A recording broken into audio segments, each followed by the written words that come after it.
Il est 7h39, Judith Mergui nous a rejoint en studio. Bonjour Judith. Bonjour Ilana, bonjour à tous. Hier, le président Emmanuel Macron s'est adressé en direct à la nation. Qu'est-ce que vous retenez de ce direct, Judith ? Que Anne-Sophie Lapix c'est un zabour atomique. Voilà. Ah non, elle est très très belle la dame, elle est très belle. Moi je ne cache pas qu'après ça déconcentre un peu un truc comme ça au milieu du plateau télé. Ah parce qu'hier il y avait peut-être 60 millions de Français devant la téloche, mais en vrai il y avait surtout 30 millions d'hommes qui mataient.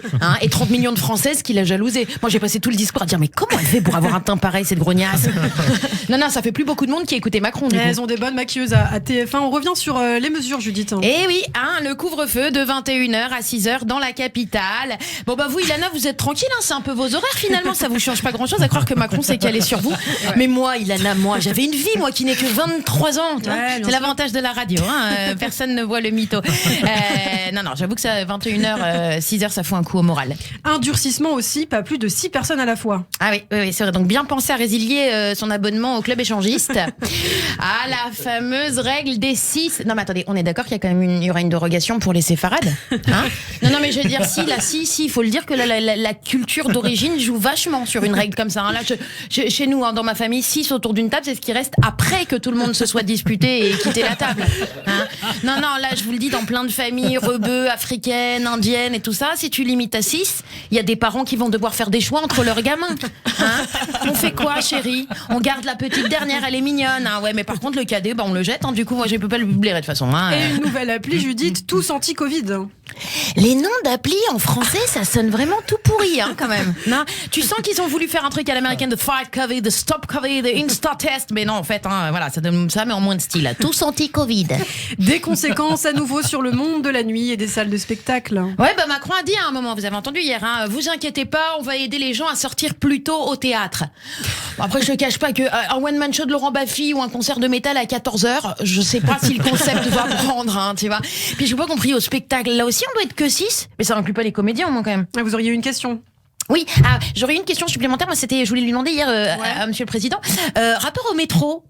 C'est une chose de fermer les bars et les seules options qu'on avait pour aller picoler et oublier toute cette crise et cette pandémie. Mais le métro bondé, on en parle. Parce que hier, moi, j'ai fait toute la ligne 12 dans l'aisselle d'un mec, quand même. Alors, j'ai presque voulu être positif sur le moment, rien que pour perdre l'odorat. Et non, parce que dans la rame de métro, je vous le dis, on n'était pas que 6. Alors bon, il y avait peut-être que 6 personnes qui avaient payé un titre de transport, ça c'est possible. Mais les 93 autres 1000 grugeurs, ils comptent aussi, merde. Tester, alerter, protéger, l'opération stratégique de lutte contre le virus. Oui, vous avez vu comme il était fier de ça, Macron, il était enthousiaste. Vous avez entendu, on sent que le concept, il y croyait vraiment, il avait les yeux qui brillaient, tu vois. Et puis on sentait très fier de la rime, l'aspect un petit peu slogan marketing, comme ça.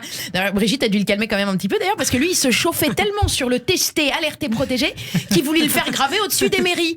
Mais comment ça, il y a déjà une devise ? Non, mais c'est claqué au sol, liberté, fraternité, je sais pas quoi. Allez, vous me rayez ça, vous poncez, je m'en fous, mais on remplace par tester, alerter, protéger. Et surtout, ce qui vous a le plus choqué dans tout ça ? C'est que Manu la pipelette, il a réussi à tenir son délai de 45 minutes de direct.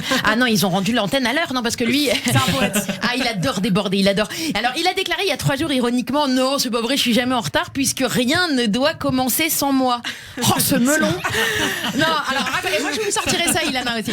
Non, enfin, Macron, il est bien gentil, mais si, il y avait quand même le match France-Croatie qui devait justement débuter sans lui. Et d'ailleurs, merci à Griezmann et Mbappé qui, le temps d'une victoire, nous renvoient à des ambiances de liesse générale, de ramener la coupe à la maison, d'ailleurs à l'air où une coupe oui, merci Ilana pour cette petite pointe de musique. Non, vraiment, je vous remercie. En plus, vous venez de me pourrir une vanne. J'allais dire à l'air de la coupe, on pouvait se la passer de main en main sans gel hydroalcoolique. On embrasse Didier Deschamps et on lui souhaite plein de courage parce que redispatcher ses joueurs en équipe de 6 maximum pour du foot, ça va être compliqué d'ailleurs. Est-ce que vous pensez que les Français réalisent quand même l'ampleur du virus ? Je crois qu'il y a vraiment deux types. T'as les gens qui veulent pas réaliser, un peu comme les femmes enceintes qui refusent de voir. Moi, je suis un petit peu comme ça. Je fais un déni de Covid, tu vois. Et puis mon mec, c'est complètement l'inverse. Lui, tu vois, il a beau être négatif, il vit le virus à fond par procuration. Tu vois, on appelle ça faire une couvette 19. Allez, bonne journée à tous. Merci Judith Mergui. Vous me laissez chanter, d'accord ? Moi, j'adore chanter. Voilà, je vais chanter VG Dream maintenant tous les matins. Ça colle parfaitement à Radio J, c'est parfait. Et on s'excuse auprès de nos auditeurs pour la suite de cette rédaction.